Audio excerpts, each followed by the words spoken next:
শীত মৌসুমের আগে পরে বাজারে সবজির দামে যে স্বস্তি ফিরেছিল তা এখন উধাও হয়ে গেছে। রাজধানীর বাজারগুলোতে বেশিরভাগ সবজির দাম ৮০ টাকা ছাড়িয়েছে। কিছু সবজি ১০০ টাকারও বেশি দামে বিক্রি হচ্ছে। একইভাবে পেঁয়াজ ও ডিমের দামও বেড়েছে।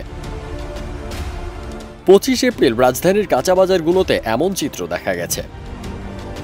ওয়ালটন আবারও মিলিনিয়ার অফারে ওয়ালটন ফ্রিজ কিনে আপনিও হয়ে যেতে পারেন মিলিয়নিয়ার। মিলিনিয়ার ছড়াছড়ি দেশ জুড়ে, এটা শুধু ওয়ালটেনই পারে। বরবটি, কচুরলতি, পটল, চিচিঙ্গা, বেগুন ও শালগমের কেজি ৮০ থেকে ১০০ টাকা। সজনে ও কাঁকরোলের দাম সবচেয়ে বেশি, কেজি প্রতি ১২০ থেকে ১৬০ টাকা পর্যন্ত। তুলনামূলকভাবে ৬০ থেকে ৮০ টাকা কেজিতে করলা, লাউ, ঝিঙ্গে, ধুন্দুল, ঢেঁড়স ও পেঁপে পাওয়া যাচ্ছে। টমেটো কিছুটা সস্তা, প্রতি কেজি পাওয়া যাচ্ছে ৪০ থেকে ৫০ টাকায়। তবে আলু এখন সবচেয়ে সস্তা, বিক্রি হচ্ছে ২০ থেকে ২৫ টাকায়। কাঁচামরিচ ৮০ থেকে ১০০ টাকা কেজি।